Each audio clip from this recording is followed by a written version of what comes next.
오늘 성경 말씀 53절 말씀에 보면 예수께서 이제 끌려가시는 그 장면이 본문 속에 등장하게 됩니다. 자, 예수님이 끌려가시게 되는데 오늘 성경은 두 부분으로 분명하게 구분되어 설명하고 있습니다.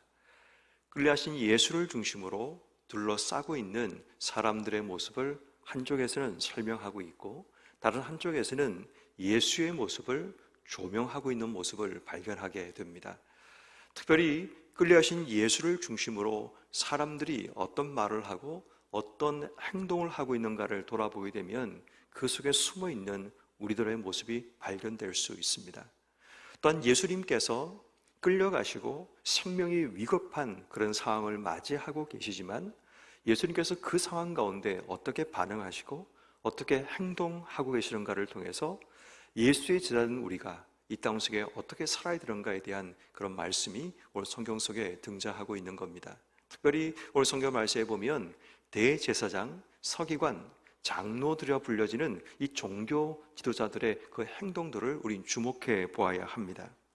그 전에 54절 이하에 보면 예수의 제자였던 이 베드로도 이 끌려가신 예수에게 어떻게 행동하고 있는가를 먼저 볼 수가 있게 되죠. 54절, 베드로가 예수를 멀찍이 따라 대상집들 안까지 들어가서 함께 불을 쬐게 됩니다.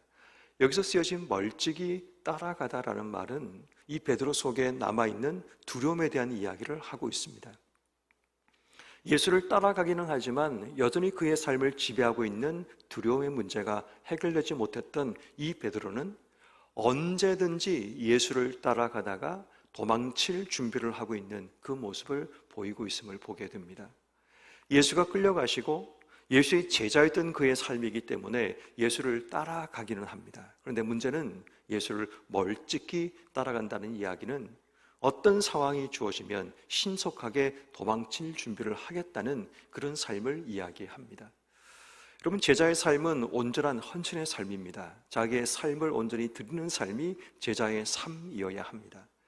그렇지만 베드로의 모습을 보면 예수를 따르기는 따르지만 온전히 자기의 삶을 드리는 헌신이라든지 예수님과 함께 걸어가는 삶이 아니라 멀찍이 따라가며 언제든지 예수가 아닌 다른 길을 선택하고자 하는 그런 욕망들이 그 속에 드러남을 보게 되죠.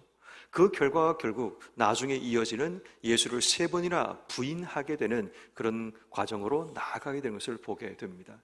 혹 여러분 삶은 어떠십니까? 예수를 따라가기는 하지만 혹시 베드로처럼 온전히 따라가지 못하고 다른 길 가운데 하나의 길을 선택함으로 예수를 따라가고 있는 우리의 모습은 아닌지, 그래서 언제든지 내가 멀찍이 따라간다는 이야기는 언제든지 예수를 버리고 다른 길을 선택할 수 있다는 그런 선택지를 내 속에 남겨두고 인생의 삶을 살고 있는 우리의 모습은 아닌지를 돌아봐야 됩니다.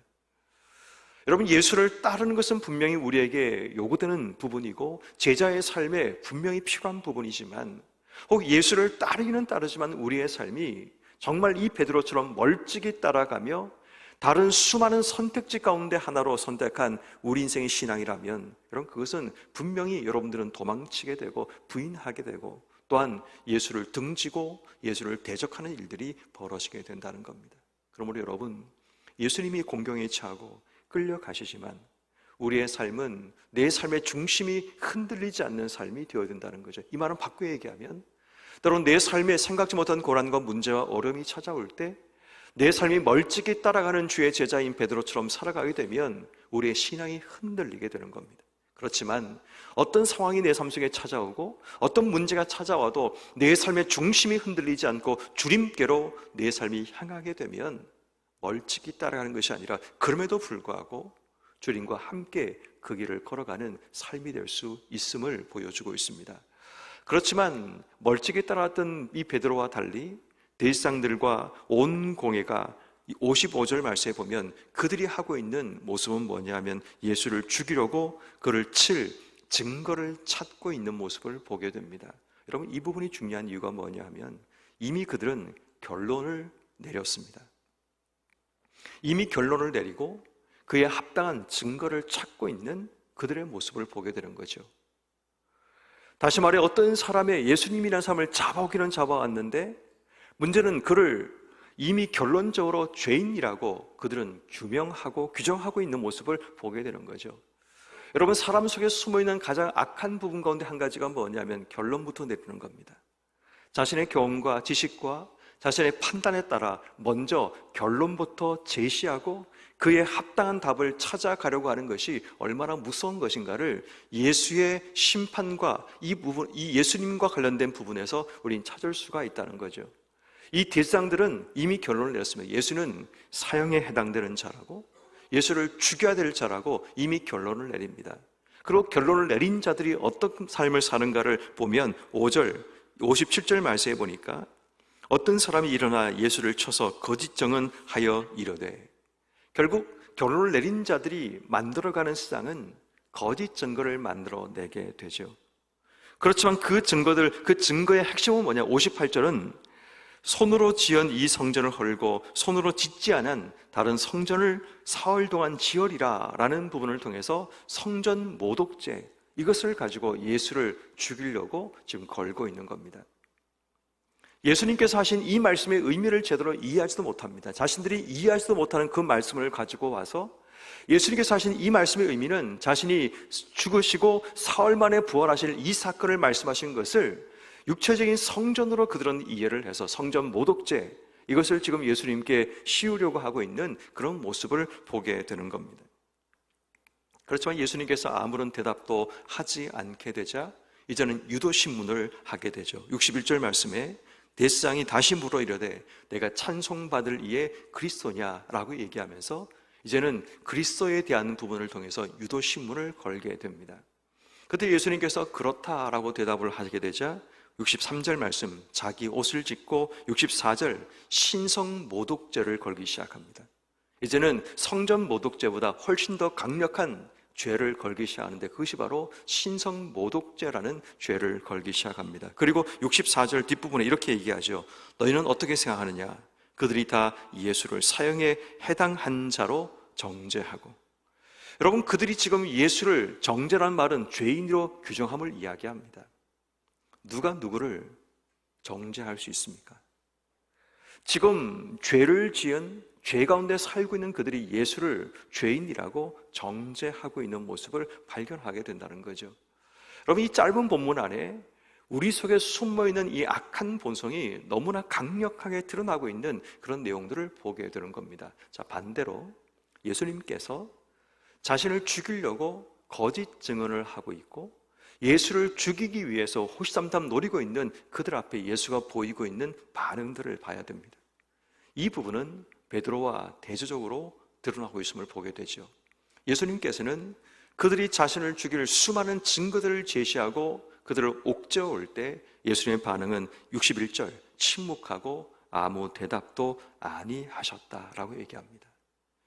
예수님의 침묵의 의미는 지금 자신에게 주어진 그 모든 것을 회피하지 않으심을 이야기합니다.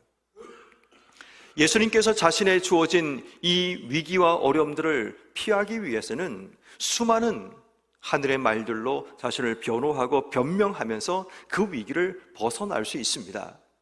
내가 성전 모독죄를 한 것이 아니다 라고 얘기하면서 자신이 원했던 부활과 죽음에 대한 이야기를 소개할 수 있습니다. 위기를 피할 수 있는 방법들이 분명히 예수님께는 있었지만 예수의 침묵은 하나님께서 자신에게 주신 길을 달게 걸어가겠다라는 순종의 의미가 그 속에 포함되어 있습니다. 그리고 다음 대상들이 묻습니다. 내가 찬송받을 이에 그리스도냐라고 질문할 때 예수님은 침묵하지 않으십니다. 62절 내가 그니라 라고 말씀하시면서 인자가 권능자의 우편에 앉은 것과 구름 타고 오는 것을 너희가 보게 된다라는 말씀을 하시게 됩니다. 우리는 여기서 중요한 한 가지, 침묵할 때와 말할 때를 우리는 구분할 수 있어야 됩니다. 우리의 말은 자신을 변호하고 변명하기 위해서 말을 하고, 우리가 침묵할 때는 내가 불리하고 안 좋은 일이 일어날 때 침묵합니다. 그러나 예수님께서는 우리의 삶의 반대로 행동하시죠. 자신을 변명해야 될 때는 예수님 더 이상 말씀하지 않고 침묵하십니다. 그렇지만 예수님 자신이 드러나야 될 때, 다시 말해 하나님 뜻이 이 땅 속에 드러나야 될 때는 주저하지 않고 예수께서 말씀하시고 계시는 그 모습을 발견하게 됩니다. 그러면 성도 여러분, 오늘 하루 우리가 이 땅을 살아가면서 어떻게 살아야 될까요? 어쩌면 오늘 이 말씀은 우리에게 주의 제자된 삶을 우리에게 요구하시면서 침묵할 때와 말할 때를 구분하는 지혜를 우리에게 말씀하십니다. 오늘도 우리의 삶이 수많은 말을 하고 때로는 침묵하며 살아가야 됩니다. 그렇지만 우리가 정했던 기준, 내가 불리할 때 말을 하고 내가 유리할 때나 아니면 내게 필요할 때 침묵하는 그런 모습이 아니라 나를 변호하기 위해서 말하는 것이 아니라 침묵하고 때로는 하나님의 진리가 훼손되고 내가 하나님의 뜻을 드러내야 될 때는 말할 수 있는 그런 지혜가 우리에게 필요하다는 겁니다. 우리의 말과 우리의 침묵을 통해서 때로는 우리의 삶이 공경에 처하기도 하고 때로는 위기에 빠질 때도 있지만 오늘 우리가 분명히 하나님께 기도하고 말하고 기도하고 침묵할 수 있는 지혜가 우리에게 필요합니다. 아무리 사람들이 나를 공격하고 나를 향해 수많은 대적하는 말들을 쏘아낼지라도 오늘 하루 우리의 삶이 침묵할 때와 말해야 될 때 무슨 말을 할지를 하나님께 기도하며 주시는 말씀을 전할 수 있는 것, 이것이 오늘 하루 우리가 기도하며 나가야 될 삶의 모습이어야 합니다. 그러면 성도 여러분, 오늘 하루 하나님의 지혜를 구하십시오. 하나님, 나를 변명하기 위해서 말하지 않고 주님을 드러내기 위해서 주의 뜻을 보여주기 위해서 말할 수 있는 나의 삶이 되게 해주시기를 이 시간 기도하고 나가는 여러분 모두 되기를 주의 이름으로 축원합니다. 두 번째, 여러분, 우리가 하나님께 회개해야 될 한 가지가 있어요. 그것은 내 속에 숨어있는 악에 대한 부분입니다. 오늘 수많은 종교 지도자들이 보이고 있는 그들 속에 숨어있는 악들, 그 첫 번째는 결론부터 내리는 것입니다. 자신이 경험과 지식과 자신의 판단에 따라 먼저 결론부터 내리는 바로 이 삶은 회개해야 됩니다. 우리도 누구를 바라볼 때 어떤 일을 할 때 내 스스로 내린 그 결론에 의지하여 그 결론을 이루기 위해서 거짓말을 하고 누군가를 유도하고 내가 원하는 결과를 이루기 위해 잘못된 방법을 사용하며 살아왔던 우리의 죄를 하나님 앞에 회개해야 됩니다. 그것은 사업뿐 아니라 우리의 삶에서 내가 원하는 것을 이루기 위한 모든 과정 속에 포함되는 것을 이야기합니다. 결론이 하나님이신 결론이 아니라 내가 만든 그 결론을 이루기 위해서 지금도 내 삶의 거짓과 잘못된 방법과 남을 속이고 남을 협박해서 내가 원하는 결과를 이루고자 하는 그런 욕망들과 욕심들이 내 속에 숨어 있다면 오늘 철저하게 하나님 앞에 내 속에 숨어 있는 이 악의 부분을 회개해야 됩니다. 더 중요한 것은 우린 누구를 정죄할 만한 자격이 없는 자인데 혹 여전히 우리가 예수를 죽을 사형에 해당하는 죄라고 정죄하고 있는 우리의 모습은 아닌가라는 겁니다. 다시 말해 우리에게는 십자가의 은혜가 내게 필요한 거지 내가 누군가를 정죄할 만한 자격도 그런 조건도 우린 가진 존재들이 아닙니다. 내가 지금 하나님의 은혜가 필요하고 십자가의 은혜가 필요한데 누구를 정죄한다는 이야기는 나는 죄가 없음을 이야기하는 겁니다. 이 땅을 사는 우리 가운데 그 누구도 죄가 없는 자가 없습니다. 그렇다면 우리 모두는 누구도 누군가를 정죄할 만한 자격이 있는 자가 없다라는 겁니다. 십자가를 바라보면 내가 정죄할 자격이 없는 자라는 사실을 알게 되지만 십자가를 알지 못하는 자들은 내가 마치 누군가를 정죄할 만한 자격이 있는 자처럼 누군가를 비난하고 정죄하며 인생의 삶을 살아가게 됩니다. 주님의 십자가가 필요한 자라면 주님의 십자가를 제대로 이해하고 아는 자라면 하나님 나는 누군가를 정죄할 만한 자격이 없는 자입니다. 왜냐하면 나도 하나님 앞에 죄인인데 죄인인 내가 누구를 정죄하며 인생의 삶을 살겠습니까? 이게 바른 고백이 되는 겁니다.